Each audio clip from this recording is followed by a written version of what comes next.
Welcome back, race fans, to Turn 5 Live here on the Performance Motorsports Network. Steven and Brad Ovens, Clint Miller joining you on the program. And, well, that was Dan Harpell bringing us back from commercial break. But we're getting ready to talk to Andrew Harpell here live on the hotline. Andrew joining us from what I believe is still a practice session out at 5 Mile Point. Andy, appreciate you joining the program tonight. No, it's great to be on. Thank you for having me. And yeah, we got about 15 minutes left in practice here tonight. Team's getting geared up for the American Racer Cup weekend this Friday and Saturday, and we're very excited about it. We've had a tremendous response. We did a light resurfacing of the racetrack, so this is actually the third practice we've had since we put the new clay down 2 weeks ago, and the track is just gorgeous tonight. So we're anytime you put a new surface down, the more track time you get on it, the better it is for the track. And the teams that were here were very happy. So we're happy here. What are some of the things that? What are some of the things that are that you have to be mindful of and that you watch as you resurfacing a little bit? What are some of the things that you guys have to focus on and really, I know you guys have put a lot of time on the surface since you guys did that resurfacing. Talk us through that process a little bit. Well, I mean, the greatest way to describe it, or easiest, is just repeat and repeat. You bring the material in and you put it down and you get your grades, you get your angle, the banking the way you want it. And then you just keep grading and packing and a little bit of water and grading and packing. And you just keep doing it over and over, and until you can tell, you'll see the difference. The track will start to firm up on you. And with each practice, as I mentioned, the first practice, the track was real loose, and there was an area where I took out a lot of old material. I cut it down and shaved it.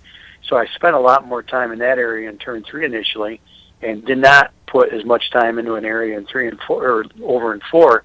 So our first practice, you could see the difference there, and we had a practice here this past Sunday, and the track was real good, and I knew we were close, and that's why we added the Tuesday practice, because I just knew a little extra track time would just tighten it up that much more, and we really had a beautiful track here tonight, and very excited about what we've got for this weekend.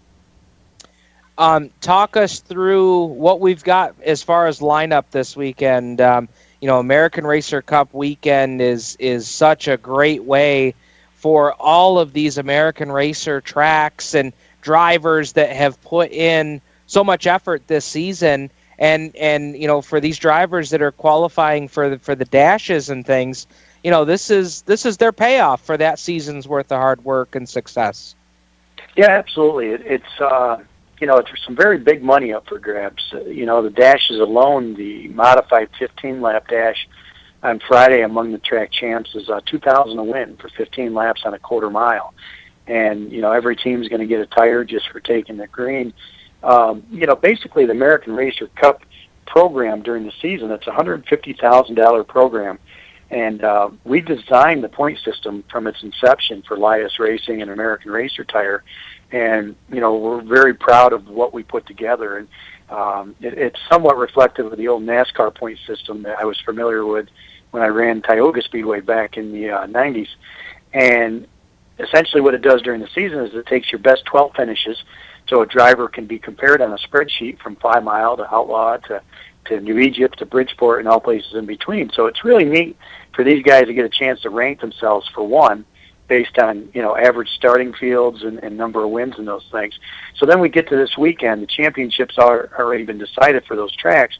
All those champions gather, as well as everybody else that races those tracks, and really brings a culmination to that program. And Friday night, the modifieds are the headline act of the show for a 45-lap modified feature, $5,000 to win, $1,000 back to 10th, and $400 to take to green. So, Billy Pouch Jr., Ryan Godown, Willie Osmond.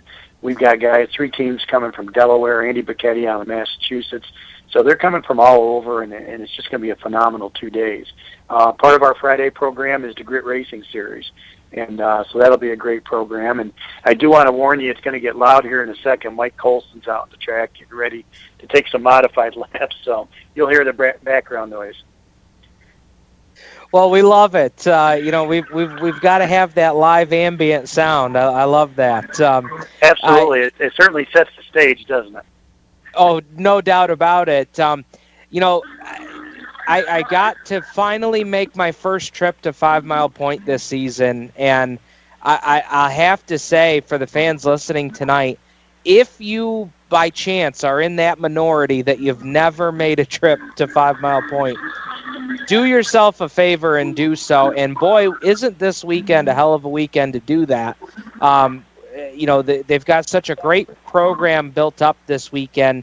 You've got the best of the best from all of the, tracks in the Northeast. They're all going to come together. And, for me, Andy, I really feel like the trip that I made out the night that the Super Dirt Car Series was there, that really gave an indication of just how good a modified show can be on the quarter mile. And I'm not telling you anything that you don't already know. Well, the neat part about this place, this is our 66th year of racing, but the track's kind of changed in the last few years. We used to have moats in the turns, much like Outlaw, and where you could run off the racetrack, and we've widened it so the turns are 105 feet wide.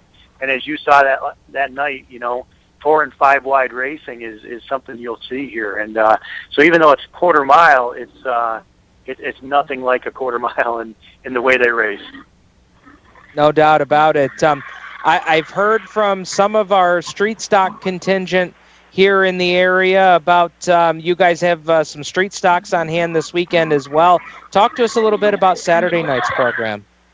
Yeah, Saturday is going to be a real good program as well. It starts at 6 o'clock, and we'll start with the national event we have for the slingshots. The Tobias Slingshots have a national event, so we'll have 30 to 40 of those teams trying to end their championship program this year. And so we'll have teams from all over the place coming in for that event. And then we have an IMCA Empire State Series event taking place as well. And so we'll have the best of the IMCA teams here in the region coming together. And then also on Saturday, as you mentioned, the street stocks will be in action. And as well, we have an open sportsman versus crate sportsman event. And that 30-lap sportsman event is going to pay $2,000 to win. And their championship dashes will also take place for all the tracks. And that's $1,000 to win that for just 15 laps. So Saturday's card is pretty loaded as well. And racing on Saturday begins at 6 o'clock. And as big as this coming weekend is with American Racer Cup weekend, you guys still have another show left on top of this. Why don't you tell us a little bit about that? Yeah, we come back actually pretty much a full month separation on Saturday, November the 5th, and that's going to be our first ever what we're calling the Great Crate Race. It's 66 laps, which marks our 66 years of racing for the Crate Sportsman, and it's going to be a $3,000 to win show. And this weekend we'll also serve as some qualifying events between Friday and Saturday for the crate teams for that event. So some guaranteed spots will be locked in for that. And that weekend we're also going to have the Fight Night Street Stocks in November. It's just going to be a big weekend of racing, but the focus will be the Crate Sportsman with one of their richest paydays of the year. And we've had all kinds of response already for that one. Well, that is certainly something to look forward to. 5milepointspeedway.com, and Andy, as I remember, it's now the number 5milepointspeedway.com. That's correct, and all the information's on our website right under the American Racer tag. And if you are on Facebook, we've got a very active site. You could actually go on our Facebook page. We're giving away a 4-pack of tickets to Friday's event. If you share our flyer, you could be in the running for that. So if you're on Facebook and you have the opportunity, our Facebook page for 5 Mile Point Speedway has over 14,000 followers, so it might be a chance to win some tickets to this Friday's event as well. I love that you guys do that. You guys were, as I remember, you guys were one of the first ones to really, offer that up, to click a button to share the flyer and have an opportunity at a family 4-pack. I give you guys a lot of credit. You guys really use the social media, the website, to your advantage and to the fans' advantage as well to get that information out. So good job really with that, appreciate guys. that. And I just want to mention quick, alluding to our November event, we do an election every year because it's election time. I know we're all sick of hearing about it, but what we do every year is we do a fan vote going back about 6 years ago, where fans can vote their favorite driver in as a guaranteed starter on November 5th. So with the whole election theme, the week leading up to that race, if they come to our Facebook page, they're going to be able to vote their favorite driver, and the driver that has the most votes will be guaranteed into the show that weekend. So kind of a neat deal that's helped us spin and grow that Facebook page as well. Awesome. Good stuff. We appreciate your time tonight, and we'll talk to you again for sure before the big November show. Great. I appreciate it, guys, and we hope everyone can make it out this weekend. Friday's going to be a great modified event, and we look forward to hosting it and seeing everybody here. Awesome. Good luck this weekend, guys. Thank you. All right, Andrew Harpell from the 5 Mile Point Speedway, also from American Racer Cup weekend. Coming up this weekend at the 5 Mile Point Speedway, Kirkwood, New York, just past Binghamton. Make it a point to get to the point Friday and Saturday night for American Racer Cup weekend. Guys, we're going to step aside here. When we come back, former winner of the Syracuse 200, Billy Dunn from Watertown, will join us live on the program here on Turn 5 Live on the Performance Motorsports Network, the voice of motorsports. Do you love the sound of high-revving motors and the smell of burning rubber? Do you want to get your car sideways right at the ragged edge of control? If you've always wanted to try drifting or learn to improve your drifting skills, Summit Point Motorsports Park, the Mid-Atlantic's premier motorsports facility, has the expert instructors and the specialized track to teach you how to drift and the skills necessary to drift competitively. From skid pad to open sessions, Summit Point Motorsports Park has the safe and open environment that allows drifters of all skill levels, new to intermediate, to get sideways and smoking. With a focus on safety and the skill set necessary to drift competitively, Summit Point Motorsports Park's Drift Nirvana is just the thing for you. Call for your reservation today, 304-725-8444. Or for more information, go online, summitpoint-raceway.com, or you can email them at office@bsrinc.com. Drift Nirvana, getting you sideways the right way. A boy born in Joplin, Missouri was fascinated by anything with wheels and a motor. The odds of him going on to fascinate millions with his talent? 1 in 260,000. The odds of this born racer having 157 career top 10 finishes in NASCAR? 1 in 125 billion. But every driver seeks the pinnacle of their achievements. The odds of him winning both the Daytona 500 and the Brickyard 400 in the same year? 1 in 195 million. The odds of a child being diagnosed with autism? 1 in 68. I'm NASCAR driver Jamie McMurray, and my niece has autism. Learn more at autismspeaks.org/signs. Early diagnosis can make a lifetime of difference. Brought to you by Autism Speaks and the Ad Council.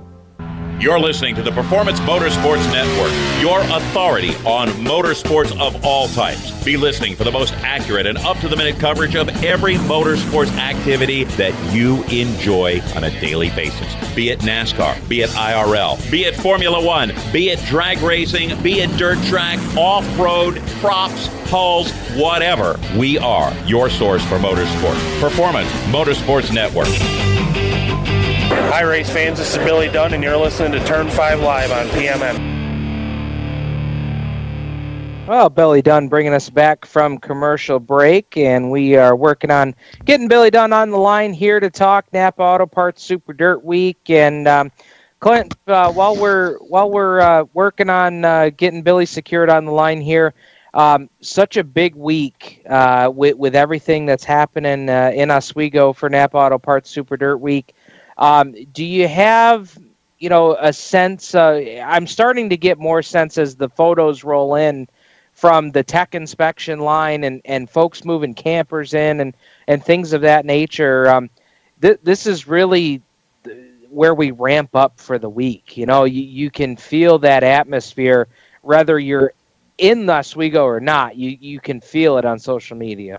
Oh, definitely. This is where, the throttle is starting to go down. You're easing into it, and before too long, you're going to be half, three-quarters of the way down the straightaway, and you're going to be right in the carburetor, and this thing's going to be full bore, and it's going to take off before you know it.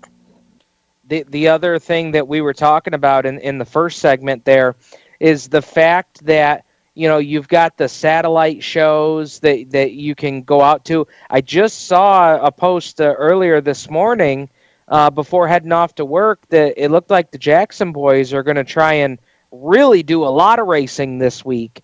And that's the beauty of this week, Clint. There's so many options there between what's happening at Oswego plus the satellite events. There's so much to pick from, not from just the driver perspective, but for the fans as well. Yeah, I don't know. We know 5 Mile Point's running this weekend. I-88's also got a big show this weekend. And there's just, like you say, Utica Rome's running the 200 tonight. We got some sprint car results. Lucas Wolf, Paul Kinney, and Mike Stelter, your heat winners out there tonight. Awesome. 21. They got 21 or 22 sprint cars, and they got right around 24 modifieds. But with Super Dirt Week coming up, I'm sure that there's a lot of guys that are waiting for the big show to get out and about. One driver, Brad, that we should mention. I'll bring Brad Ovens here. Brad, one driver we should really mention who's going to be competing at Super Dirt Week this year is none other than Steve Payne. And Steve has gone on record as to saying that, they would not compete at Super Dirt Week if it was still on the Moody Mile, just because of the sheer expense to field a team. You had to have essentially pretty much a special car. You certainly had to have a more aerodynamic body to put on it.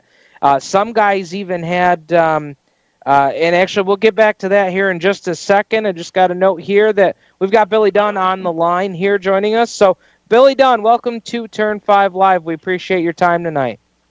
No problem. Thanks for having me. Well, Super Dirt Week is upon us. It is going to be something all different, and you are in that select group of drivers that is going to have an opportunity this weekend to not only have a win on the mile, but now you have a chance to go for a win with the dirt being laid down at Oswego. Have you put much thought into that this week? Not really too much. It's just been just trying to get prepared like normal to come and have as smooth a week as possible. Nobody really knows what to expect here at all, so it's just kind of seeing what the next couple days brings us and see how good our car is. We've heard that from a few drivers so far, talking about the fact that nobody, everybody comes into this green, nobody really knows what to expect. And for that reason, I think it's obvious that track time this week, leading up to the qualifiers Friday and then the racing this weekend, track time and practice time, that is going to be at a premium this week. Yeah, absolutely. And nobody knows exactly how the qualifying format's going to go. It might favor somebody who goes out early, it might favor somebody who goes out late. And but at the end of the day, the biggest thing is just having a good drivable car that really stays together for 300 laps. That's going to be the biggest deal come Sunday. Now, as far as, when we look at, the different scenarios that could play out with this race, is, in your opinion, at the end of 300 laps, do you think that when the race is over Sunday that we're going to be talking about how this was a race of a guy having the best tires at the end? Or do people think this is going to end up being a fuel mileage race like we used to see at the mile? Well, I don't think, again, it goes back to the racetrack. Nobody really knows right now. It all depends on how abrasive the surface is, how bad tire wear is, and that's all, or how easy it is or how hard it is to pass. That's all going to dictate whether it's a fuel mileage race or a tire race. And so, you're going to have to go into the race with 3 or 4 different strategies. most of it's all based on how good your car is, and at the end of the day, there's only one guy that does it right. Is it going to be? Yeah, is it going to be, extremely important to qualify well, or is this going to be so up in the air that somebody could, really surprise people if they had to start in the back of the field?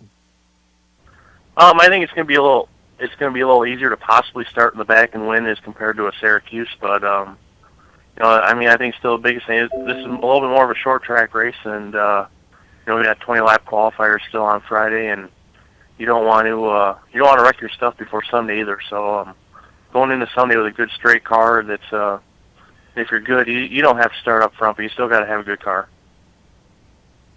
One thing that, being that this is on a short track, is it opened up the opportunity for a lot of guys that could now compete that maybe haven't competed at Super Dirt Week in the past, because now, it wasn't a requirement to have just a special car to come to Super Dirt Week. Was that something that you guys considered when considering participating in this event? No, really the last 5-6 years, at least our stuff anyways, we had the best success with just short track cars. We never did anything special for the mile other than having fresh equipment, and there wasn't anything we wouldn't have taken anywhere else to race, other than maybe a filler panel here or there. And we still got to run the quick fill system for the pit stops here, so that hasn't changed. There was guys that did a little bit more stuff for the mile, but the way the surface was there in previous years, it really wasn't required as much. But this definitely makes it a little easier. Honestly, I haven't seen a lot of people have done a ton of body work. We had a car that had roughly 10 races on it this summer. We put a fresh race side door and quarter on some here, so it definitely makes it a little bit easier as far as the cost of preparation. Sure. Talk to us about what you're going to be racing at. From what that'll be interesting. But I'm looking forward to it. That car ran great all year. We had I think 12 wins with it. So looking forward to it. And then you'll be in the 49 car for the big block program? Yep. Our own car for the big block race. Very good. Very good. Something that we talked about on one of our programs last night was the success that a small block team that Tim Fuller is going to be driving for this weekend with that W16 small block engine. I know that you worked with the Slack team and were a big part of some of the R&D that went into that program. Did it surprise you at all to see the success that Tim had earlier this year with that engine combination? Not at all. Actually, we ran one of those W16 motors one night at Can-Am this year and picked up a win. Tim drove Bob and Randy Slack's car at Mohawk and picked up a win earlier in the year. And actually, we have their second motor in this week for all the racing we're going to do. So we'll also have the W16 motor. Oh, that's awesome. That's awesome. Cool. That whole concept, being that you've raced with the 358s at Can-Am, is that going to spell a bright future for the small block ranks to give these guys from the crate sportsman entries an opportunity to make a small step up, maybe not take the big plunge into big blocks? This is going to really create an economical way for them to take a step up. Yeah, it sure can't hurt. For about half the cost of a new built 358 motor that everybody's running right now, you can have a whole package, carb to headers, race ready. If I had an unlimited budget tomorrow to go put a brand new car together, I'm not going to buy one, but I also know that when I go to a racetrack, when I do have to run one, I don't feel like I can't compete either. So it's not something that's going to put everybody out of business. Somebody that has an unlimited budget isn't going to think that they have to have it. So it's a good little running motor. It's never going to. I'd be surprised if either me or Tim are way up there in time trials come Thursday, but we'll see what happens. All right, man. Well, good luck this weekend. I know you guys have got quite a schedule in front of you, running both the big block and the small block at Oswego and the satellite shows. I mean, that's what makes Super Dirt Week so great is all of these events this week. I mean, for the drivers and the fans, I mean, you just get to feast this week. Yeah, I'm really looking forward to it. This is the first year that I've run the satellite stuff, so that's new to me and exciting. I mean, obviously there's some of us that no matter what, we'll never replace the mile, but make the best of this deal. It looks like it's going to be pretty exciting, and it's definitely something new and should be pretty cool. Yeah, I know that Billy will speak from experience with us that not too much will replace that camping on the infield of the backstretch. No, absolutely not. Man, Billy, appreciate the time tonight. Good luck this weekend. We'll see you up there at the Big O. Will do. Thank you. All right, Billy Dunn joining us on the program. Clint, you can hear it in his voice, man. This is just such an exciting week. Not just for the drivers, the fans, everybody, man. Yeah, it's go time for sure. It's it's good to hear Billy talk about that the motor's not going to make that big of a deal, or they're not going to feel like they're underpowered, and it just opens the door for the little guy to go up there and be able to have a good time. Something that they might not have done at Syracuse with all the special stuff you do to your cars when you go there. That's for sure. We're going to step aside here now, and when we come back, Jacob Seelman are going to join us from the Race Chaser Online, Race City USA headquarters in Mooresville, North Carolina, and we're going to talk to World Racing Group CEO Brian Carter in preparation for Napa Auto Parts Super Dirt Week. It is an interview you will not want to miss. Stay tuned here to Turn 5 Live on the Performance Motorsports Network, the voice of motorsports. Parents, your son or daughter has had their license for a while now, but you want to make sure they're prepared for any situation they may face on the road. High school driver's ed doesn't teach them to drive defensively. They need to be prepared for any highway emergency. For less than a month's insurance, and a whole lot less, BSR instructors at Summit Point Motorsports Park in nearby Summit Point, West Virginia, will teach your son or daughter how to respond instantly and positively to unexpected situations on the road. BSR's specialized accident avoidance training teaches swerve to avoid maneuvers at highway speed, ocular driving, which focuses driving attention on ways to avoid accidents, vehicle dynamics and feedback, skid control and skid recovery, threshold braking on straights and progressive braking on curves, and off-road recovery techniques. This is stuff driver's ed simply doesn't teach. So call BSR today, 304-725-8444. Give your kid the skill set needed to drive safely and responsibly on the highway. That's 304-725-8444. So when you get to the corner of Smith and Orchard, you're going to want to take a left. You are not going to then believe what you're this. going to do is turn Marcy onto Marcy and Brad Avenue just broke up, and go past and apparently the first three she's lights, happy and about then take it. the next left. I don't really Then think drive she's 5 more happy, blocks, but and you should be who am there. I to judge, right? Park anyway, on the right. That's I'll what see I you heard later last tonight. night. It's hard to concentrate on two things at once, like texting and driving. Stop the text, stop the wrecks. How will you stop texting and driving? Tell us at stoptextstoprex.org. Brought to you by the National Highway Traffic Safety Administration and the Ad Council. Creekside Entertainment is the official DJ, photo booth, and uplighting company of Turn 5 Live on the Performance Motorsports Network. Stuart Ovens and his staff at Creekside Entertainment are professional and experienced with events of any type. Creekside Entertainment specializes in wedding packages that are affordable and fun, and they are ready to serve you with the most up-to-date music and karaoke selection. If you can sing it in the shower, you can come out and sing it with Creekside Entertainment. And don't forget about the Creekside Entertainment photo booth and uplighting service that will transform your wedding or party into an event the family will be talking about for years. Trust, the entertainment company that racers trust. Call Stu at area code 315-481-9700 or visit them online at creeksideentertainmentdj.com. You can also find them on Facebook and Twitter. Creekside Entertainment, division sponsor of the Black Rock Bandits in 2015. Hi race fans, this is the voice, Shane Andrews of the Big Black Modified Super Dirt Car Series, and you're listening to Turn 5 Live on PMN.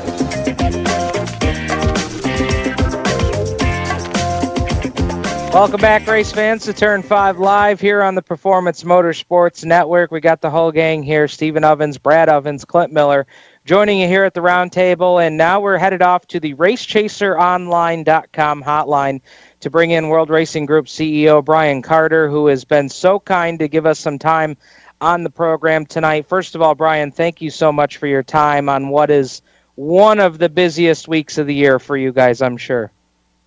It has been crazy. I'm actually sitting in the middle of the orange lot. I can see 1, 2, 3, 4, 5 campfires going. Everybody having a good time.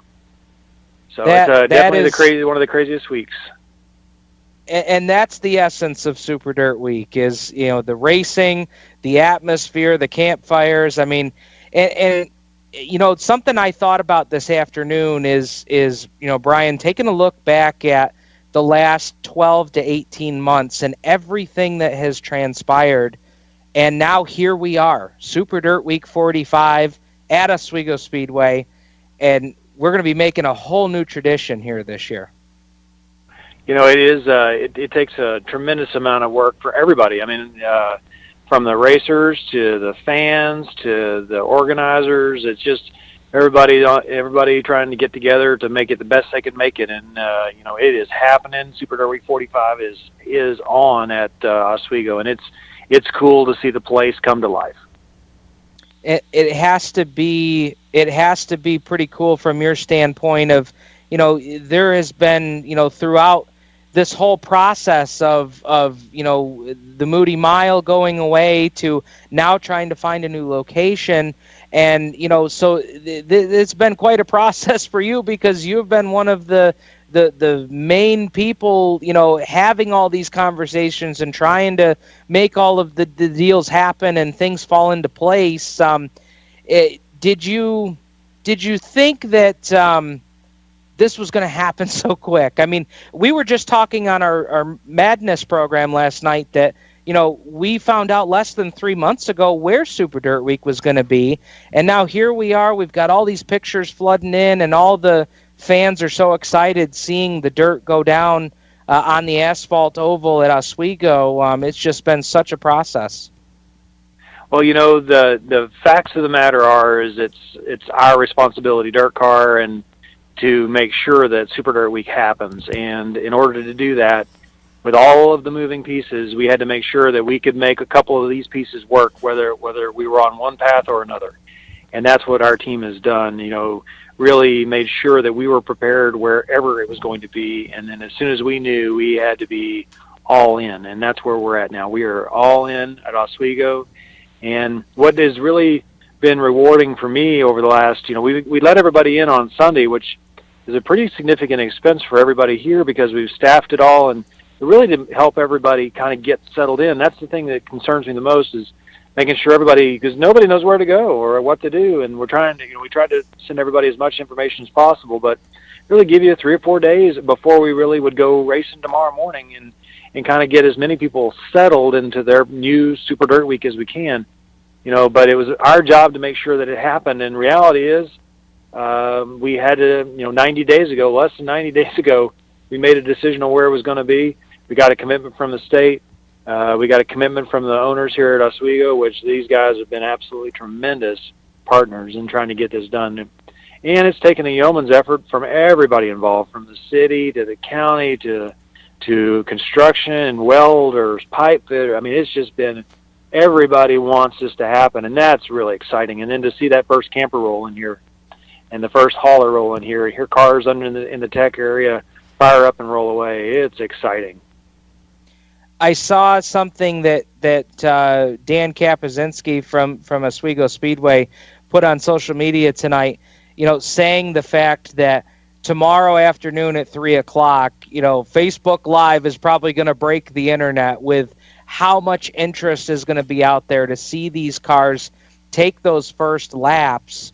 It's just going to be so historic with everything that's gone into putting the dirt down and making sure it's all ready to go. I mean, this is going to be making history tomorrow. It really is going to be making history. And, right around lunchtime tomorrow, we've got permission from the city. We're going to take the first 50 race cars that want to jump in behind the pace car, and we're going to head out on City Line, and we're going to take a lap around town. We're going to take first 50 cars in line behind the pace car. We're going to go out go out East Street, go down 10th, go up Utica, go down 1st Street, right through downtown Oswego with a parade of vehicles, and come right back down Albany Street, come back in Gate 6, and we're going on to the racetrack. Fire some fireworks, and we're going green. And we're going to try to make a scene. And then you're right, it's absolutely historic. It's going to be incredible. I can't wait to see it. The track, the track has been, it actually looks really, really good. I'm excited for the clay. We're gonna all find out tomorrow what we've got. It's gonna be good. Everybody's positive. The drivers, there is something to be said about a level playing field. Nobody has a notebook.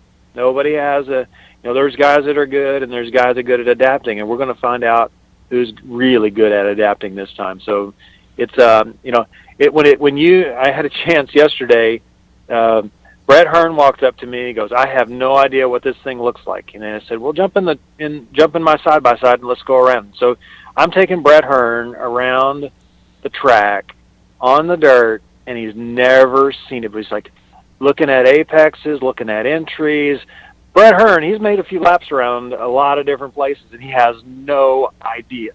So if you're talking about a level playing field and you're talking about somebody having a chance, making the field, taking home $3,000, coming home with 50 if you win the show, it's exciting. And there's a lot of people pretty pumped about that on this property.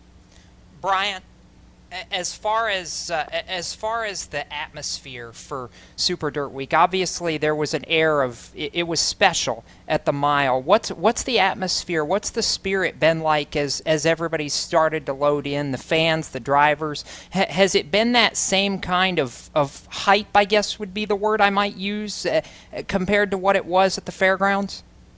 It is amazingly positive around here. It's everybody is excited. They're all they're a bit in awe of what's happened or the transformation over the last 60 days, because nothing looks the same. If you were here on Classic Weekend, you got a little bit of a preview of Oswego, but everybody's kind of like, "Oh my God, look what you did there! Oh my God, look at the brand new stadium! Look at the mile of roads you put in!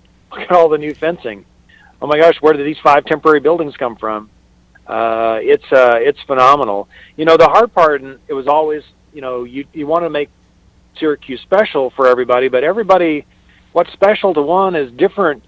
What is different than what's special to another. So it's my job and our job at War Racing Group and Dirt Car to make sure as many people find out what's special about Super Dirt Week at Oswego as we can over the next week.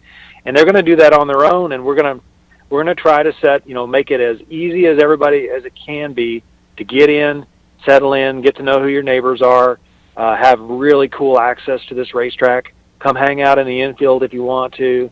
Get up in the grandstands, see the whole racetrack to watch the whole race, and reestablish what's special for you at Super Dirt Week, and hopefully bring as many of those traditions as we can over from the Moody Mile.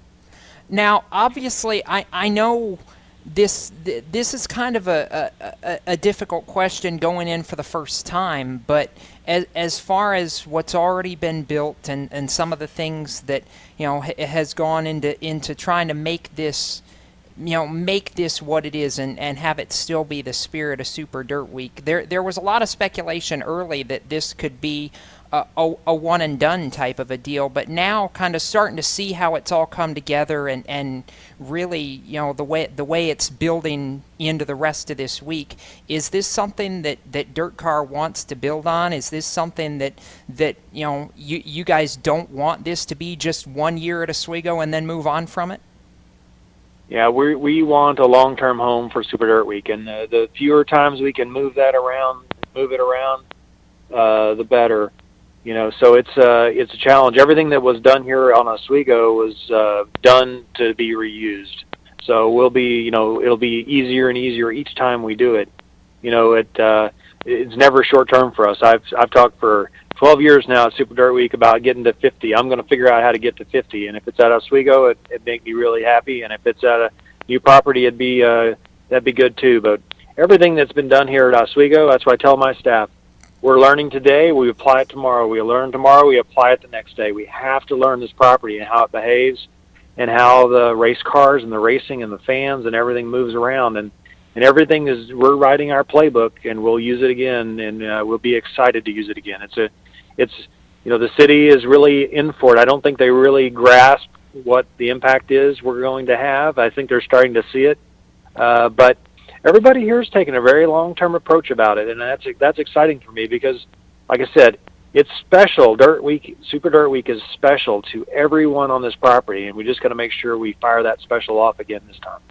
Well, I know we're all definitely really, really excited about that and looking forward to the rest of this week. Not to shift too far away from Super Dirt Week, but also to hit on something that kind of broke in the news a little bit last night. Wanted to ask you about Volusia for a minute, if we could, because obviously a little bit unexpected here in some of the news of that come out with the weekly program going away now. That they had going. Just curious, kind of the outlook and the landscape for that going forward. Obviously, you guys very excited about Dirt Car Nationals for next year, but what would be the outlook for Volusia beyond Dirt Car Nationals next year? Is that something you guys have even had a chance to think about yet, or is that still kind of to be determined?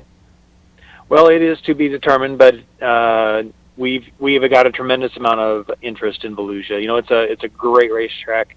Our primary use for it. I mean, when we take on the season, we start off at Volusia and we do Dirt Car Nationals, and we've invested a lot of energy into that property to make it right for that event, and to give the operator there. We haven't operated that racetrack as a World Racing Group for weekly for almost 5 years now. So we've just got to find the right partner that understands the dynamics of that marketplace and can make it successful. And we've gotten. If the last 24 hours is any indication, we're not going to have a problem renting it. It's just getting the right partner. There's a lot of people that think they might understand it. It's my job to make sure that it's good for the racers and the promoter and for a racing group. So that's just something we've got to evaluate. It's a little bit too early, given the timing on the announcement and everything else we have going on, but we'll get that sorted out. I'm excited that the guys there in Volusia will have some racing during the week. Or every other week, or just we'll figure out something that's best for them in 2017. That's definitely on our list of things to do. But when we can take on the challenges of Dirt Car Nationals or a place like Vegas or a place like Devil's Bowl Speedway or Oswego or Charlotte, it's hard for us to focus a lot of energy into that weekly racing when it really is better suited to be a local business person that can do that much more successfully and better for the racers than we can. Brian, backtracking a little bit, looking back at last year's finale at the fairgrounds, I think my favorite moment of the week was having you on the stage and have the fans, a lot of those fans who had supported the Super Dirt Week at the Moody Mile for so many years, help give the call to fire engines for the last time there at the Moody Mile. That was probably my favorite moment from last year. I'm curious to know, though, as you go through Super Dirt Week, what is your favorite moment of the week, or does it change yearly for you? Well, it changes yearly because of what we're focused on. But I can tell you, when my team asked me to do that for the Gentleman Start Your Engines, because the plan was for me to do it, and because I'd never done it in all these years, and I started thinking about it, and over the course of the week, I was meeting all these people, and I started wondering if they would enjoy doing it. So literally about 10 minutes before I had to give the command, I decided I was going to let the fans do it. And I can tell you, I have never shook so much in my life in the 5 seconds after that. Standing on the stage and listening to everybody roar, and then the car engines turn on, that will be my moment I'll always remember. Super. So there's times every year I have a moment, and I take shots in my mind of different things and different places that have an impact on me, and I look back over the course of Super Dirt Week, and it's really become such an incredible collage of moments that collage has become so important to me, and it's really what I've said it a couple times on this. What's special to me isn't what's going to be special for somebody else. But for me, I think to answer the question, it was standing there and looking at having an impact on people's lives. And my job this week is to make sure they understand that I have a team of people at World Racing Group and Dirt Car that care so much and take such great responsibility in shepherding this event into the future. And what I want people to understand that when they talk to us and when they see us, that we care a lot. And it's not just about whether the camp spot's level or we're trying to get you in or out or the competitor feels like they're treated fairly. But at the end of the week, everybody has something special to remember. And if we've done that, that makes me happy. But, for this week, I really don't know. I couldn't tell you if it was, I got some chills when I stood and watched the dump trucks drop the dirt on the front straightaway for the event for the media day. But I'd already been on a pad foot and we've been running dirt around. I've been in a Packer truck already around this track. I've already made a few hundred laps around this place, and I'm looking forward to Sunday and hearing gentlemen start your engines. And at that point, I'll have my special moment for Super Dirt Week. Awesome, man. Brian, I can't tell you how much we appreciate having you on the show tonight. This has just been awesome. It has been. You simply nailed it tonight. We really appreciate your time. I appreciate you guys spreading the word. If anybody's listening, coming to Super Dirt Week, carpool, please. Carpool as much as you can. We don't have a lot of parking. We have enough parking, but we carpool, and just be patient with everybody. Be friendly. Everything is going to be a great week. Thank you guys so much. Well, good luck to you and your staff the rest of this week. We can't wait to get up there and enjoy it with you. Outstanding. See you guys soon.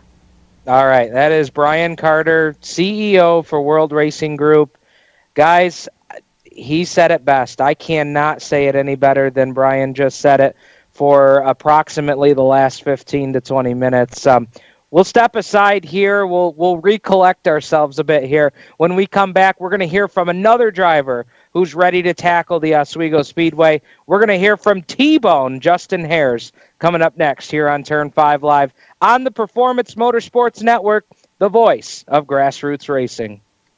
You own a performance car and you know how to drive, but you want to learn real performance driving. Well, Bunky, get that car off the street and onto the track. Summit Point Motorsports Park, the Mid-Atlantic's premier road racing facility, located just over an hour from D.C. in nearby Summit Point, West Virginia, is the place to go. And you'll find that Friday at the Track is going to give you what you need. For less than a monthly car payment, you can attend this regularly scheduled one-day instructional event in your street car on one of Summit Point's 3 world-class road racing circuits. You'll receive classroom instruction, skid pad instruction in their cars, including front and rear skid control, and 4 20-minute in-your-car instructional sessions from a professional instructor. Have fun, go fast, and really learn how to drive. Call 304-725-8444 for class schedules and details. That's 304-725-8444. Friday at the Track at Summit Point Motorsports Park. Green light. Hey girl, school zone. I'm getting hungry. Car changing lanes. You want to meet me for pizza? Stop sign. Intersection clear. Yeah, street. Pizza sounds good. Ballin' Street? Girlin' Street! It's hard to concentrate on 2 things at once, like texting and driving. Stop the text, stop the wrecks. How will you stop texting and driving? Tell us at stoptextstopwrecks.org. Brought to you by the National Highway Traffic Safety Administration and the Ad Council. Here's an important message from RAD and this station.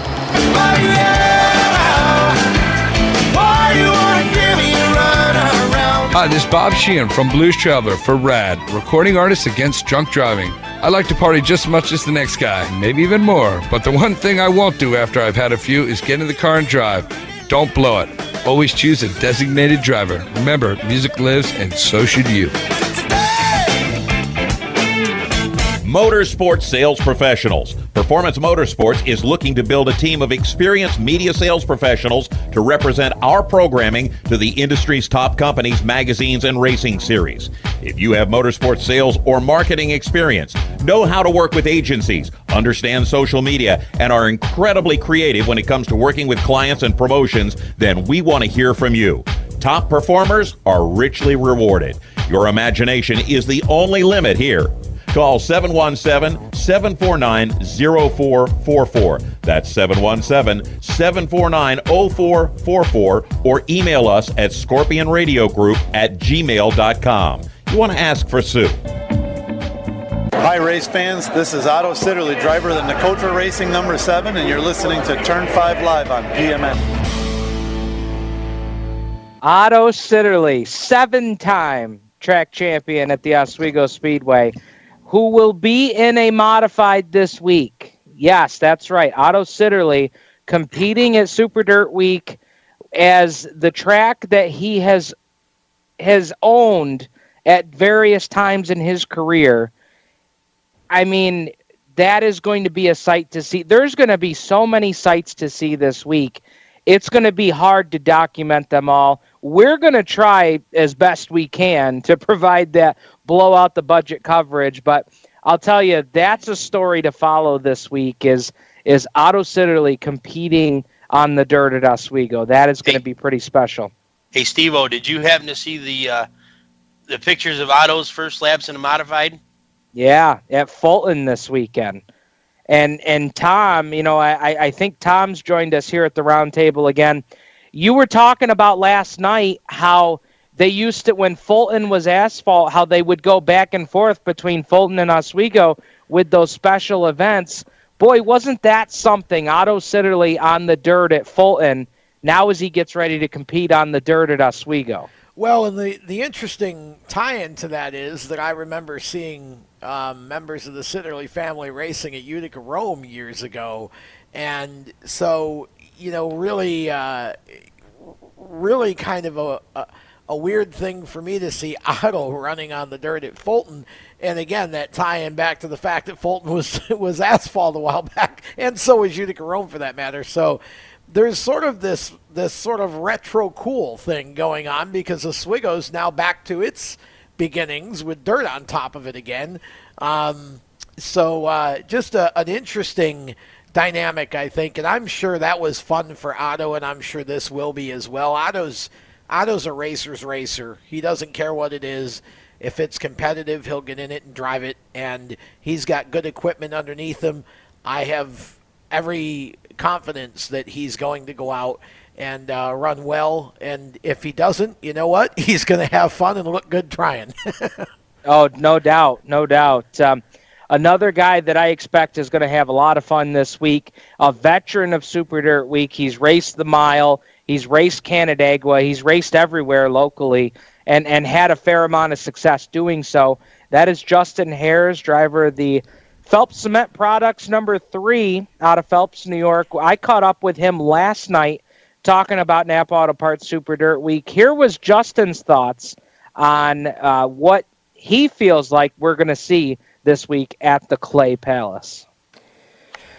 Now, race fans, we turn to Justin Haers, who's joined us here on Turn 5 Live tonight to help us preview Super Dirt Week 45, taking place at the Steel Palace in Oswego. And Justin, we appreciate you joining us on the program tonight as we look ahead to Super Dirt Week. It's going to be all new this year. Yeah, that's for sure. Just seeing the place, and I haven't been there in probably 20 years. I think I was just a young kid last time I went to dirt asphalt cars were there. So that was a while back, and it's definitely, everything's different. Inspections different, different atmosphere for sure, but hopefully, it'll be good, and, the track will be good, and racing's good, and be good for all the fans. That's one thing that we've talked about the last couple of weeks is the fact that, this is going to be a much different race in that it's going to be quite a race. I mean, it's not going to be the, trying to make good fuel mileage on the mile track. I mean, I imagine you guys are really going to have to be up on the wheel here. Well, it really kind of all depends, really during the week, how the track is, depending on, to really say how if it's going to be a fuel mileage race or not. I mean, deep down inside, I believe it's probably going to be a fuel mileage race. Okay. Which I'd rather not have it like that, but hopefully people will be able to, pit later in the race, with a 75 to go and be able to drive to the front. I think that's what the fans want to see. As a driver, that's kind of what I'd like to see. And but like I said, nobody really knows anything until we get on the track to see what it's going to be like. Reports that I've got at the same clay as Weedsport, so Weedsport's kind of been pretty slippery, this year, times that I've been there. If that's the case, I don't know if, I just hope there's a couple lanes to race on, and it's good racing. That's what I'm hoping for. Is there anything that you guys can take away from, the pictures and video that you've seen of the clay going down so far, or are you really going to need to have cars on there for a full afternoon to really know what it's going to do? Yeah, you can look at pictures all you want, and, looking at the track, being here,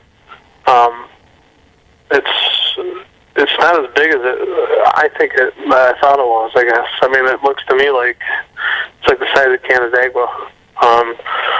So I don't know if it's a true 5/8 mile. It might be around the outside, but certainly doesn't seem like it is around the inside. But like I said, it all depends on how it races. It definitely doesn't have the long straightaways like Rolling Wheels. It's got more of there's more corner than straightaway. It seems like. But it's definitely a different look. It's front straightaway bleachers, back straightaway bleachers. It's definitely different.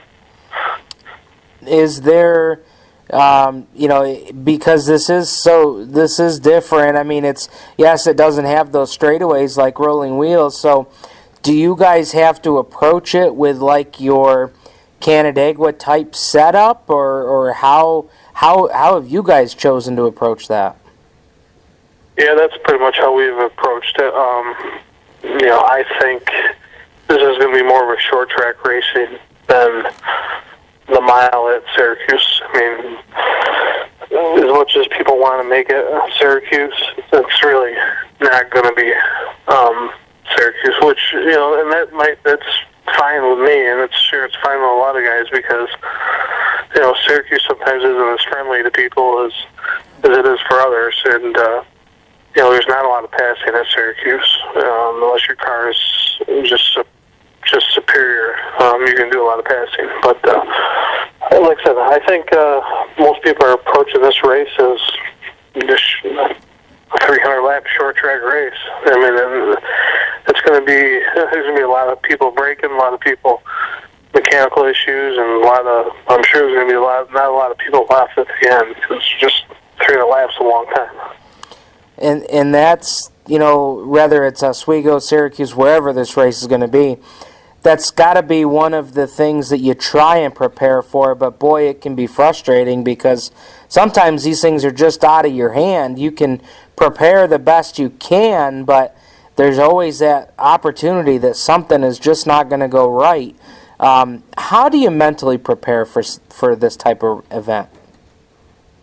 Well, to be honest with you, being not at Syracuse, I'm probably a little bit more at ease with myself than normally, because I think a lot of times we go to Syracuse and maybe, I'm not saying our equipment's as bad, but maybe, some of these guys really put a lot of time and effort into going to the one race, and there's special motors just for that place and different things. So we always seem to run good, but it's just one of those places that nerve you up a little bit. But I think, this is going to be, like I said, we're treating it like a 300-lap short track race. We got our car that we ran, a few times during the year this year. That's pretty fresh, and the motor is pretty fresh in it. And we did a maintenance on it like we would as if we're going to Syracuse, and we're just hoping everything falls into place where we got a fast hot rod, as soon as we unload off the trailer. Is this a car that you guys raced on some Saturday nights, or is this something where you can, take that car that you may have saved for Syracuse and just try and prep it really well for Oswego? Well, it's a car we ran at Syracuse last year, and then this year we ran it at Eldora, And then I ran it 1 week at Canandaigua. Well, it's actually the week I won at Canandaigua was with the red car. And that's the car we're taking to Oswego.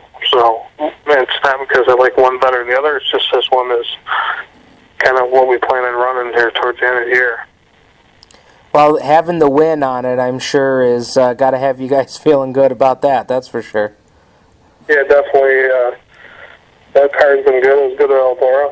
And it was a good one. We ran it at actually ran at Weedsport too a couple weeks ago. That was pretty good there. So we're excited to get there and get on the track Wednesday afternoon for some hot laps. So like I said, the big question is well, what's the track going to do? We had Gary Tomkins on the show last week, and one of the questions we asked him, I want to ask you tonight is, I feel like, especially because there's so many unknowns, it is going to put a premium on track time this week. It is. I think Wednesday, some guys normally, Syracuse would never even hit the track, or if they did, they just make a few laps to make sure that the brakes worked and all that. And I think you're going to see more people on the track now that it's at a different speedway and nobody's got laps on it. But a lot of the time we don't get a lot of time on the track because there's so many cars that are out there. You go on the track for 6 to 10 laps, and then you might come in the pits for 5 minutes, change some stuff, and then sit in line for a half hour. I mean, it's really kind of a pain in the butt. And then by the time you get back out there, the track might be totally different than what you thought. So it's definitely kind of challenging, and hopefully they have a little bit better organization as far as letting all the big blocks out at once. Then don't intermingle the small blocks and the big blocks together, because it just creates where there's too many cars, and you really don't get on the track enough. And with it being our pits being on the outside this year, it's going to be even harder to get up to the line. Yeah, and now you've got you've got a lot less racetrack to work with too, so it's not like you can spread the cars all the way around there either. So yeah, that's going to play into things as well. Being that this race is going to be 300 laps, obviously you want to qualify as well as you can, but if qualifying doesn't go as best as you think it could have, is this going to be a race that somebody's going to have to start from here on forward, or is 300 laps enough time that if you have to come from the back, you could still get it done? I think you can definitely come from the back. Like I said, and it all depends on how racy it is. I mean, like you look at the Fulton race last week, and the kid that run fourth, Chris Heil, I think he started 30th or 31st. I mean, that's an awesome run. I mean, that just goes to show, like, if your car's good enough, you can come from the back. And I hope that's how Oswego will be the same way, because as a racer, that's what we want. We want to be able to run multiple grooves and be able to, pass cars. If you get the lap cars, you can just maneuver around them and go.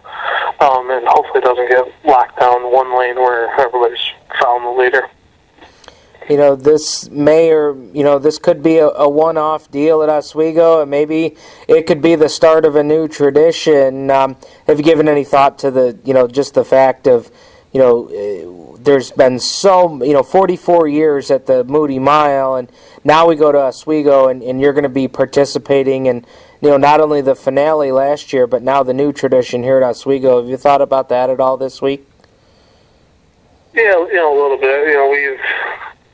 I've been going to those races since I was a kid, and being able to compete in them was always, a dream of mine to do when I was younger, and I've been fortunate enough to be able to compete at a, high level with the big blocks. And, we don't race as much now as we did, but I still think when we're there, we're still competitive. So it definitely does mean a lot, because we're a family race team. My dad's been doing it for a number of years, and I just like to go race and have him enjoy it just as much as I enjoy racing. So it's definitely cool, and we're like I said, we're excited to see what Oswego's going to bring.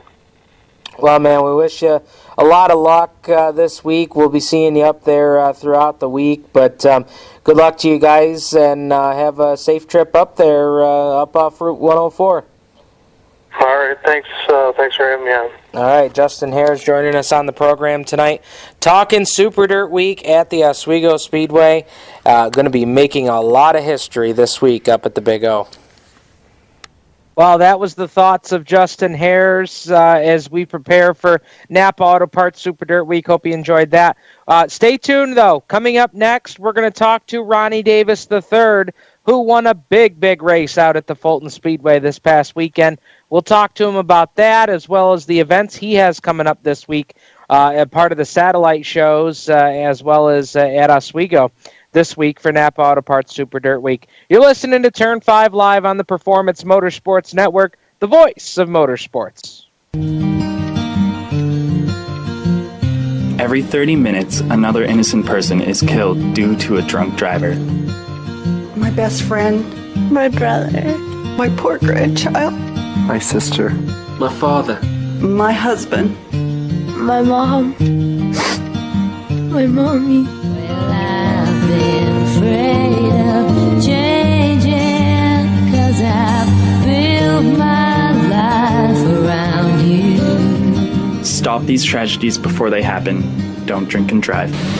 Do you love the sound of high-revving motors and the smell of burning rubber? Do you want to get your car sideways right at the ragged edge of control? If you've always wanted to try drifting or learn to improve your drifting skills, Summit Point Motorsports Park, the Mid-Atlantic's premier motorsports facility, has the expert instructors and the specialized track to teach you how to drift and the skills necessary to drift competitively. From skid pad to open sessions, Summit Point Motorsports Park has the safe and open environment that allows drifters of all skill levels, new to intermediate, to get sideways and smoking. With a focus on safety and the skill set necessary to drift competitively, Summit Point Motorsports Park's Drift Nirvana is just the thing for you. Call for your reservation today, 304-725-8444. Or for more information, go online, summitpoint-raceway.com, or you can email them at office@bsrinc.com. Drift Nirvana, getting you sideways the right way. If you own a gun, you have a full-time responsibility. When you aren't using it, be sure it can't get into the hands of curious children, troubled teenagers, a thief, or anyone else who might misuse it. Your family, friends, and neighbors are all counting on you. Remember, always, lock it up. For more information on firearm storage safety, visit ncpc.org. This message brought to you by the National Crime Prevention Council, the Bureau of Justice Assistance, and the Ad Council. Creekside Entertainment is the official DJ, photo booth, and uplighting company of Turn 5 Live and the Performance Motorsports Network. Stuart Ovens and his staff at Creekside Entertainment are professional and experienced with events of any type. Creekside Entertainment specializes in wedding packages that are affordable and fun, and they are ready to serve you with the most up-to-date music and karaoke selection. If you can sing it in the shower, you can come out and sing it with Creekside Entertainment. And don't forget about the Creekside Entertainment photo booth and uplighting service that will transform your wedding or party into an event the family will be talking about for years. Trust the entertainment company that racers trust. Call Stu at area code 315-481-9700 or visit them online at creeksideentertainmentdj.com. You can also find them on Facebook and Twitter. Creekside Entertainment, division sponsor of the Black Rock Bandits in 2015. Hi, race fans. This is Chuck Hebing, and you're listening to Turn 5 Live on PMN. Oh, the Cobra, bringing us back from commercial break here on Turn 5 Live on the Performance Motorsports Network.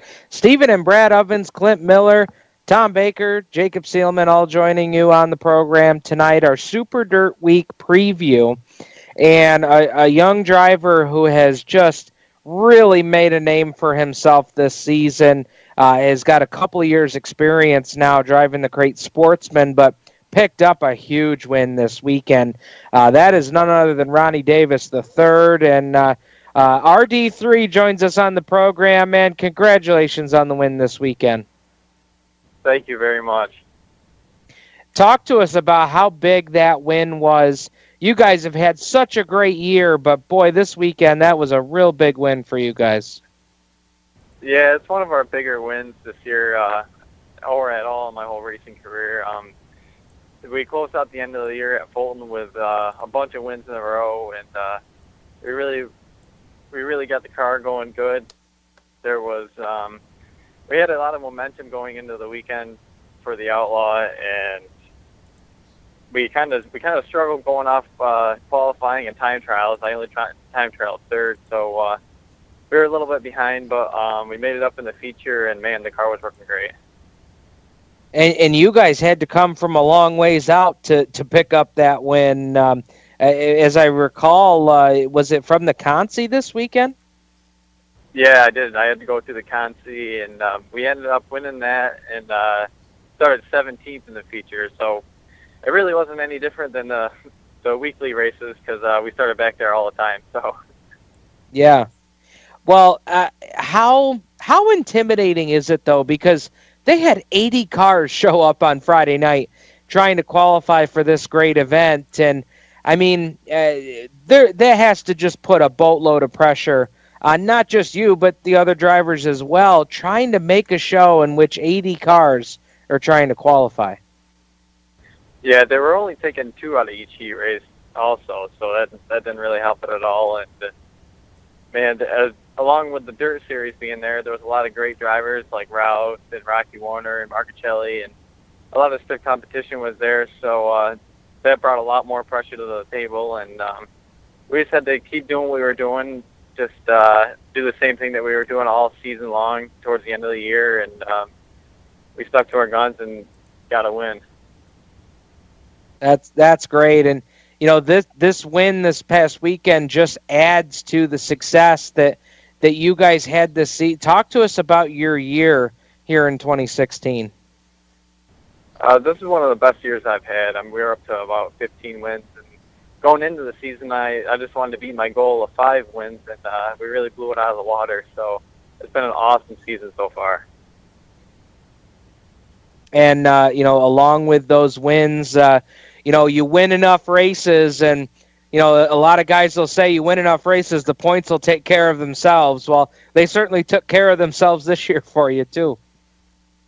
Yeah, plus we made up a lot of ground in the Dirt Series. We used some of our drops for bad finishes, like at Cornwall and stuff like that. So we're still trailing behind P-Core by, I think it's around 30 or 40, I think. Maybe not even that much, but we still got to just keep winning races and do what we're doing. So I think if we keep on getting these races won and get out front finishes, we'll be all right. Now that brings us to this week. Talk to us about, you know, where and what you guys will be racing this week as Super Dirt Week and all those satellite shows come about now. Yeah, the satellite shows kind of give us a home track favor. Especially with Brewerton, we've had a great season there. We got track championship there, and I got my first win at Weedsport this year, also at the Sportsman Classic a few weeks ago.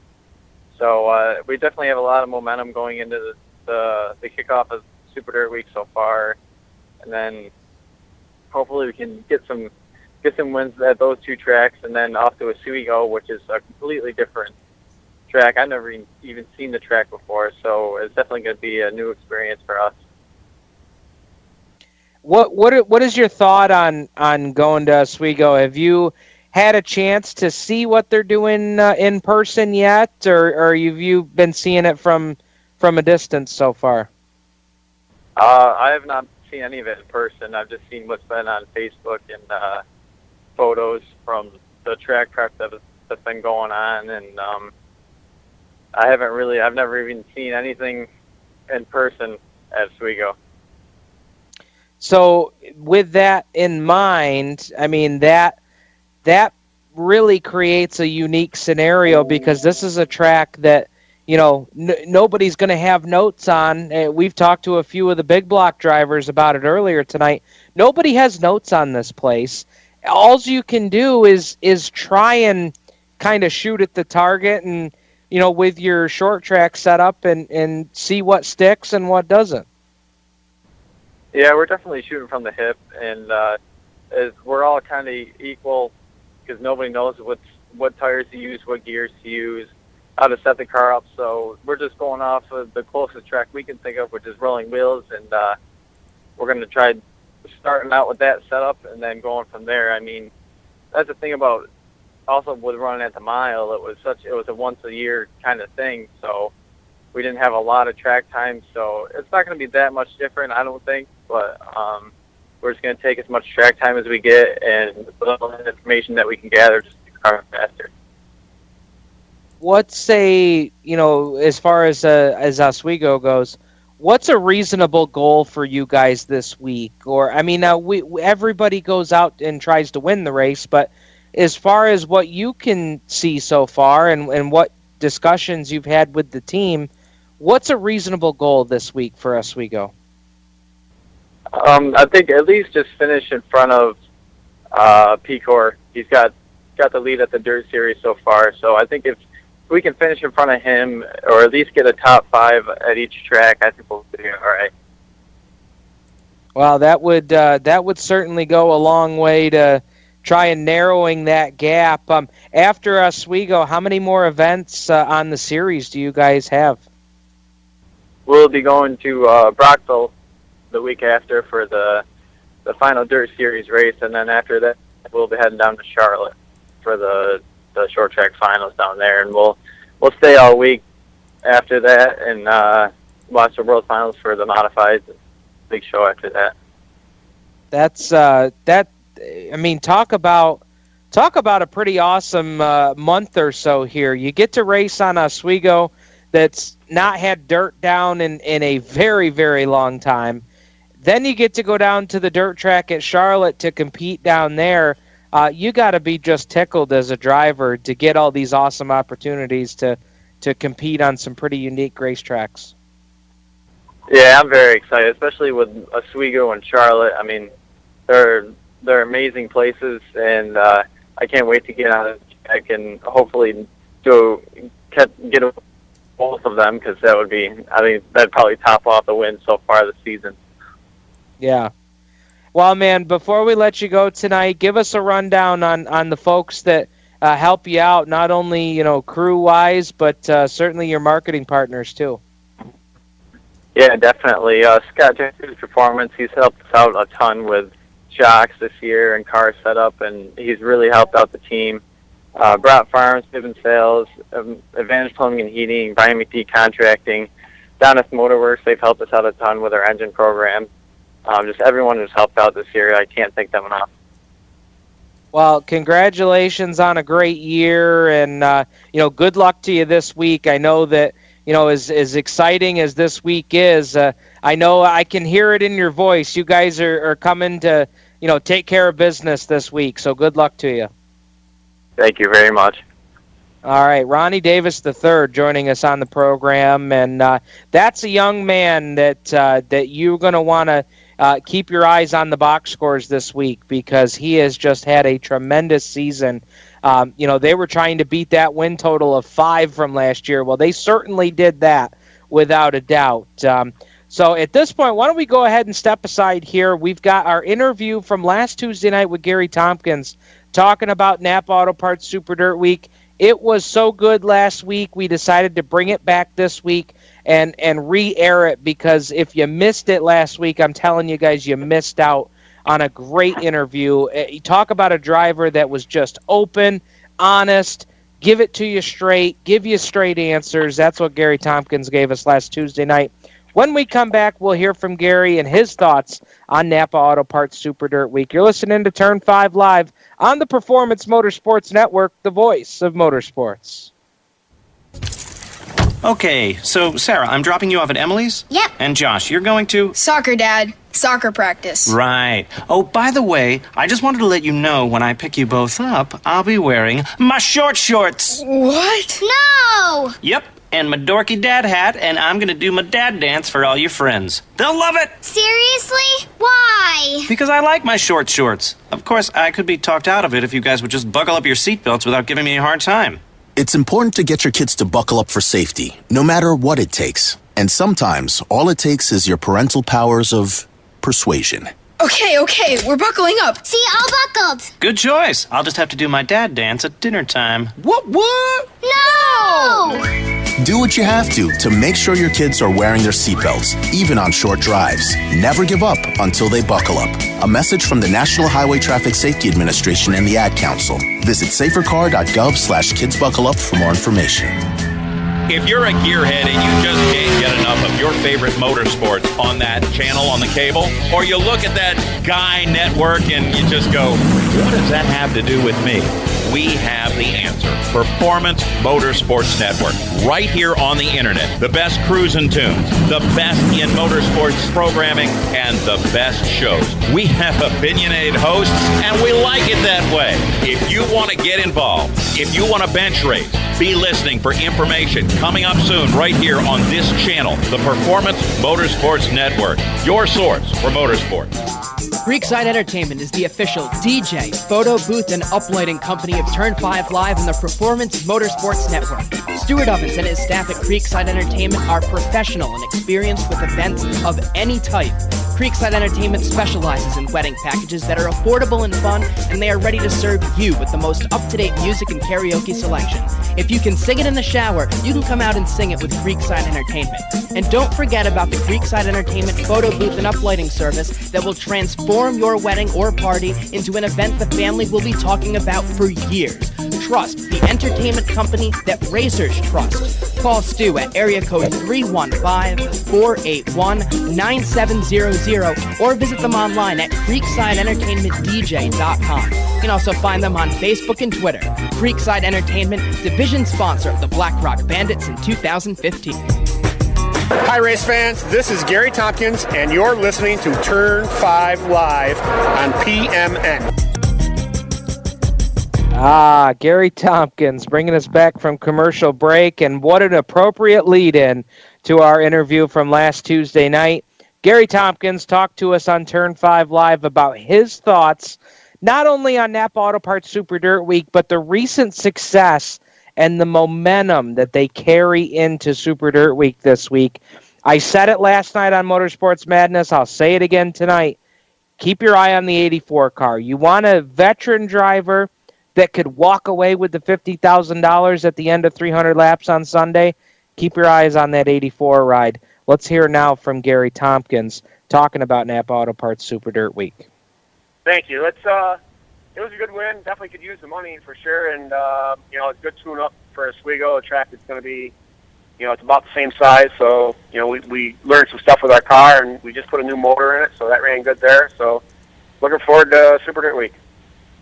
You guys, you talk about some drivers that have got a little momentum on their side. I mean, you guys you broke this car right out of the box with a good run out at Eldora, and then turned that into a Weed Sport win, and now a Rolling Wheels win. So, you guys have to be feeling good about where the team is at right now. Yeah, we definitely got a good piece. We got obviously have some luck, but yeah, it's fast. I think we've learned a lot about it and what we need to do to different conditions and stuff like that. So I think we're really looking forward to this. I'm at the shop right now. I've been going through it and seeing what we got to get replaced and stuff like that, get ready for 300 laps. But, looking forward to it. Crew's all pumped up. Can't wait. Now, I think I saw a photo the other day. Have you been able to take in what they're doing with the surface at Oswego yet? Yeah, I actually went up there last Friday and just walked the track quickly. It looks pretty neat. They got like 8 to 10 inches of play on it, which I think will be enough. Obviously, they're going to keep after it, all week, the amount of racing on it. But I haven't been to Oswego since the early 90s, and that track is pretty cool. It's weird because turns 1 and 3 aren't banked as much as turns 2 and 4 are. So, I don't know. I think we'll be able, if the surface stays together and, if the groove moves up the track, we might be able to run, around the outside and almost up to the wall. So if exiting, the turns, I think it's going to be something where we'll be learning all week, different lines to take and stuff like that. And stuff like that. I mean, there's so many things we're going to have to find out about our cars, about the track, what adjustments need to be made. So it's we're going to be burning the ears up of our car builders and our shock guys and our motor guys and stuff like that. So it's there's nobody has a note on it, so it's going to be something else. And from trying to think about some of the tracks, even similar size around here, Gary, even if you had a track that was that size, it's not brand, it's not new dirt and clay that's been put down, and like you just said, nobody has notes on this place, so that's another piece that's going to make this event so unique. Yeah, it is.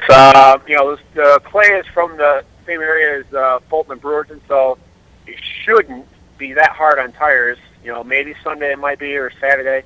But again, you got to be ready for anything. We still got to figure out what gear, what stagger, what shocks. We're going to go through the basic setup and adjust from there. But boy, you got to be ready for about anything. To come up and like I said, got to keep after the car all weekend and make sure you're aware of what the track's doing, and stuff like that, and try to keep up and figure out what you got to do with the car to keep up with that. So it's going to be very taxing mentally. Even Syracuse was mentally taxing, but it was in a different way.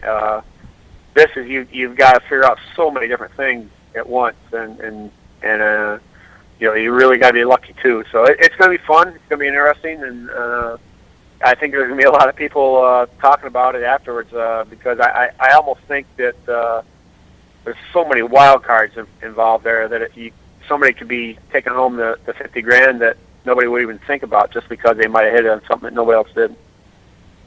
It's going to put a premium on practice time, that's for sure. Yeah, definitely. Practice opens up on Wednesday, and I bet you it'll be a long line waiting to get out on that track to get some laps in. So, it's as many laps as you can get on that track you're going to have to take. And Syracuse used to wait for a groove to get worn a little bit. If you knew what you had, now it's nobody knows what they have. So they got to be out on that track and figure it out. And hopefully the track, like I said, stays together and allows us to move around a little bit and find different grooves and stuff. And if it does, I think it'll be great racing. Gary, a lot of people have been talking about the fact that with now this race moving to Oswego, at least for this year, into a 5/8 mile track and going to a 300-lap format, a lot of people have been talking about the fact that it seems like this may be a time where you don't need that purpose-built car, that somebody can bring their regular Friday or Saturday night car to Oswego, and depending on, obviously all the factors coming into play, but, they could actually win this race, and that this may open it up to more drivers being in contention and maybe some surprises through the weekend. Is that how you see it as well? That's exactly how I see it. The car we're taking, we're not putting any new panels on it, except for the ones we have to put on to cover the quick fill up. Doors, the right side doors got a few dings in them. That's fine. It's not going to be critical as it would be on a mile. Now it's more about suspension settings and gearing and stuff like that. So I know, like Steve Payne announced that he's going to race there. He hasn't been to Syracuse in I don't know how many years, but now that it's on a smaller track, he's gonna attempt to race there, and I got to believe there's gonna be a lot more people like that. 50,000 to win, 1,500 to start. That's nothing to shake a stick at. Obviously, you're gonna have to pay a lot of money for, pit passes and registration, stuff like that. But still, there's a chance, if thing goes your way, everybody's on the same level field right now. Nobody has an advantage over anybody else.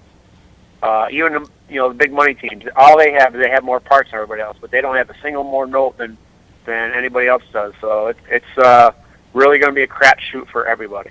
How do you see the 300-lap format playing out in terms of how the strategy differs from what you were used to on the mile with 200 laps? I mean, just thinking about numbers and calculating, laps between pit stops and such, it seems like it could be somewhat similar in terms of all of the numbers, but How do you see that working out with the extra 100 laps? Well, it's still going to be. I think it's going to be a 2 pit stop race.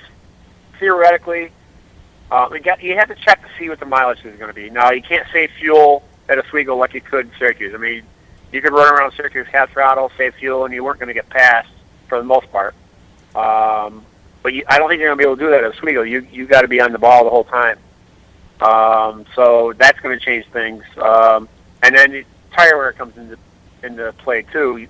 We have no idea what that place is going to do to tires. So, and so now you got to figure out what that's going to do. That could really, decide on when you pit or how often you pit. Could be a 2 pit stop race. It could be a 3 pit. It could be more than that. Interesting. It could be a deal where somebody takes a chance, gets to about halfway, pits, and then hangs on. But if it's a track where you can pass, then I think you're going to want to have pretty decent tires on towards the end. But that being said, Syracuse, you always wanted to have new tires on just because you wanted as much rubber as you could. A lot of these tracks with our Hoosier tires, usually they work better when they've had a run in them already. You get a run, you get a heat cycle through them. So, you got to remember that too. So, and then, but if it's you need harder tires, then that changes things too. So there's going to be so many different scenarios. There's going to be a lot of head scratching and note taking and trying to figure out what's going to go on. And, do we pit when everybody else pit? There's so many things. But I got to believe, right now saying their tire wear is not an issue. It's just fuel. Pit maybe lap 40, lap 50, and then figure out how many laps you can go on a tank of fuel and try to pit, say lap 160 or 170, and then just try to ride it out after that. But like I said, there's so many other variables. You got to be ready to change at a moment's notice. It's there's been so much around storylines with this race, Gary, because this is the first year that we've moved away from the mile. But with that being said, the fact that we're at a place where they've got to put the dirt down, we certainly haven't, even though we're not at the mile anymore, we certainly haven't lacked for any storylines. What's been the feeling with the drivers? I'm sure you speak with the drivers a little bit more than we do at the tracks, but what's been the feeling surrounding the drivers in the pit area right now? Well, drivers being what they are, they're prima donnas. We hate change. We like being in a comfort zone, and we are not in a comfort zone at this deal.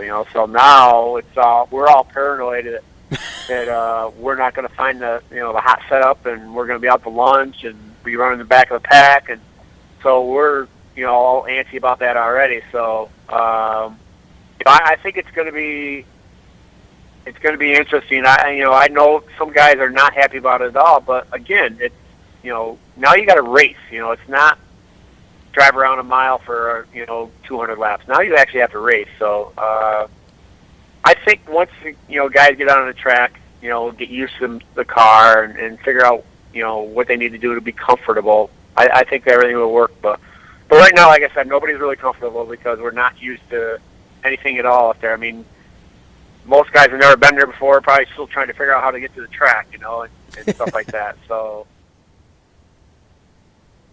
Well, there you go. The racers are prima donnas. That's all we're going to say. That was Gary Tomkins' mic drop moment of the week last Tuesday night here on Turn 5 Live. We're going to step aside. When we come back, Brad Ovens, Jacob Seelman, Tom Baker, all of us will join around the round table here. We will make our predictions for the small block and the big block race at Super Dirt Week this week, our Super Dirt Week preview here on Turn 5 Live on the Performance Motorsports Network. Stick around for our picks right here on the Performance Motorsports Network, the voice of motorsports. For 17 years, Stock Car Steel has been a leading materials supplier to the racing industry. Now they're also an official motorsports content partner of Race Chaser Online. The biggest names in NASCAR trust Stock Car Steel for all their raw materials, such as carbon steel, chrome moly, DOM, aluminum, plastics, and much, much more. You can't build a race car without the basic materials, and Stock Car Steel is the place to get them. Don't forget to also visit Stock Car Steel's sister company, SRI Supplies, for racing and industry. SRI is your number one source for all your shop supply needs. Nuts, bolts, rivets, tapes, adhesives, cutting tools, chemicals, body shop supplies, paint shop supplies, lubricants, and more. A well-stocked race shop is a winning race shop, and the road to winning begins with 3 letters, SRI. For more information, visit stockcarsteel.com and SRI-supplies.com. You can also find them on Facebook at Stock Car Steel and Aluminum, or call either company toll-free at 1-888-752-7272. Creekside Entertainment is the official DJ, photo booth, and uplighting company of Turn 5 Live and the Performance Motorsports Network. Stuart Ovens and his staff at Creekside Entertainment are professional and experienced with events of any type. Creekside Entertainment specializes in wedding packages that are affordable and fun, and they are ready to serve you with the most up-to-date music and karaoke selection. If you can sing it in the shower, you can come out and sing it with Creekside Entertainment. And don't forget about the Creekside Entertainment photo booth and uplighting service that will transform your wedding or party into an event the family will be talking about for years. Trust the entertainment company that racers trust. Call Stu at area code 315-481-9700 or visit them online at creeksideentertainmentdj.com. You can also find them on Facebook and Twitter. Creekside Entertainment, division sponsor of the Black Rock Bandits in 2015. We're growing like crazy and need account reps who know their way around agencies, the internet, and social media. Got connections? Or do you know how to get to the decision makers? Are you fearless? We need you. Internet radio, or as we call it, wireless mobile radio, is rapidly becoming the place to be with almost limitless income potential. So contact us to get involved with the fastest growing professionally produced group of internet radio stations in the world. Your imagination is the only limit here. Call 717-749-0444. That's 717-749-0444. Or you can email us at scorpionradiogroup@gmail.com. You want to ask for Sue. Hi, race fans. This is Matt Shepard, and you're listening to Turn 5 Live on PMN.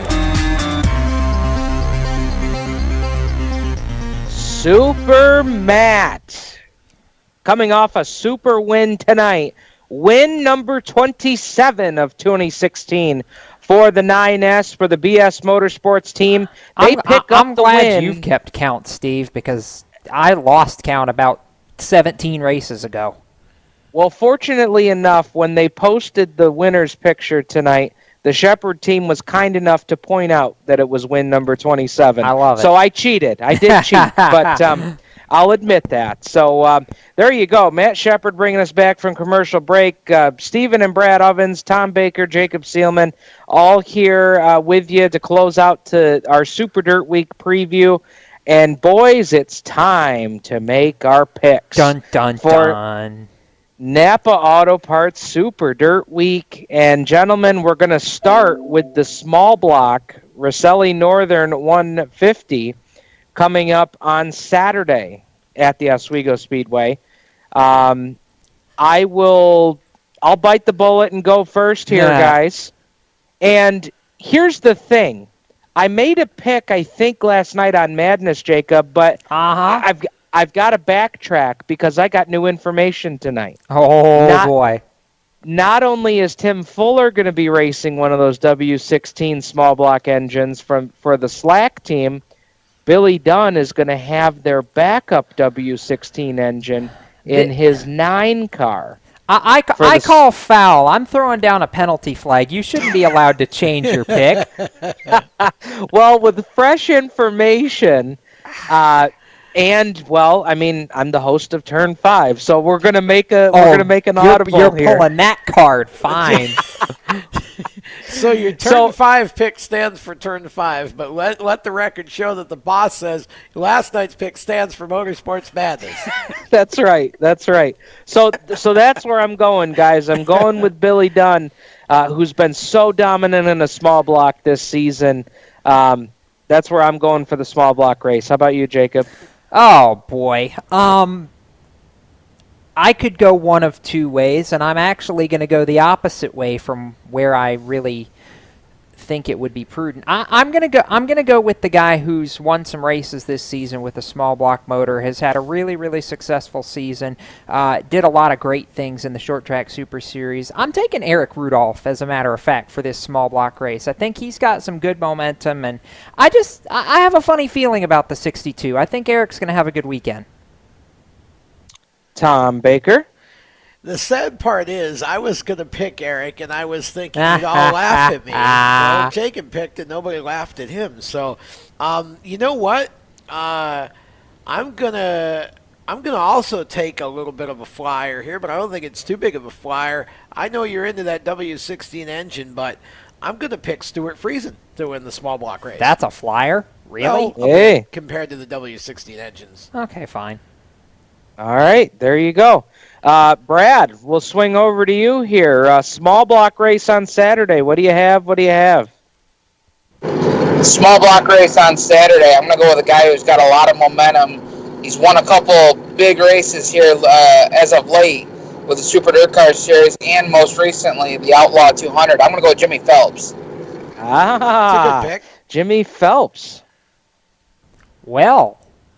There we go. I mean, he did win the small block race last year on the mile. Yes, he did. I know we're at Oswego, but it would be 2 in a row for him. So that is a very good pick. I like that one. Now, guys, let's switch over to the Bud Light 300 on Sunday. I think my pick has been pretty clear here the last couple of nights. I really think. And I'm going to say a lot of it was our chat last week. They're carrying momentum with them.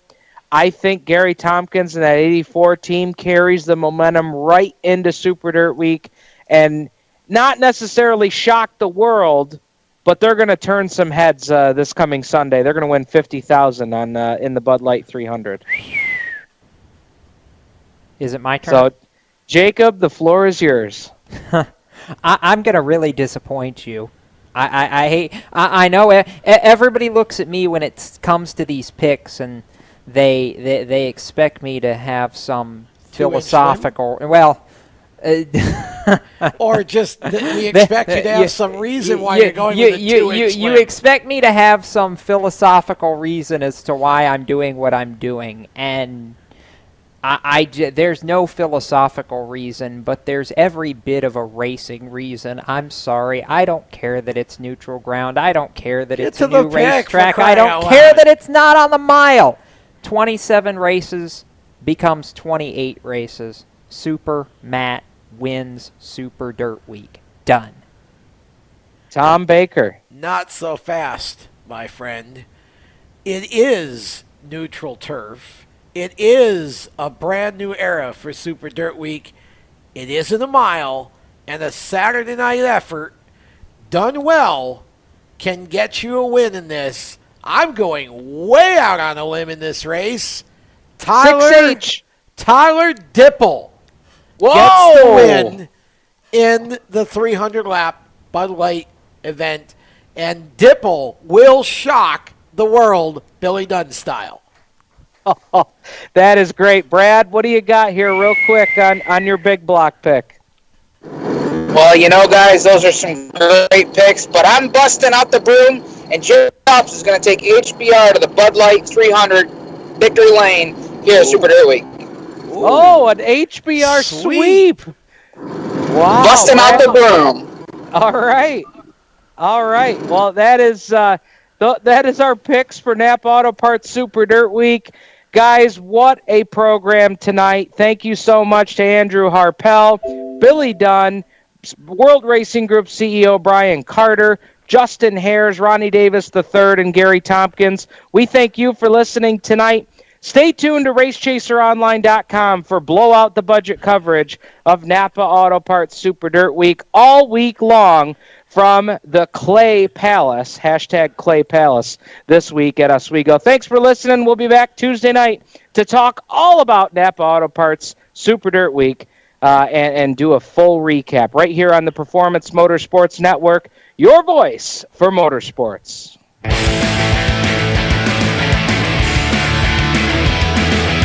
Turn 5 Live is a copyrighted production of the Performance Motorsports Network.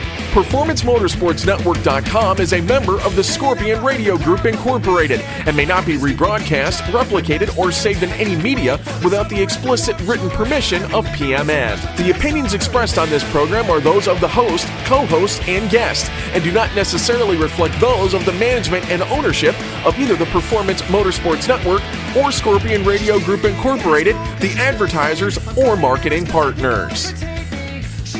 Thank you for listening to Turn 5 Live. You can listen to Turn 5 Live every Tuesday night right here on the Performance Motorsports Network.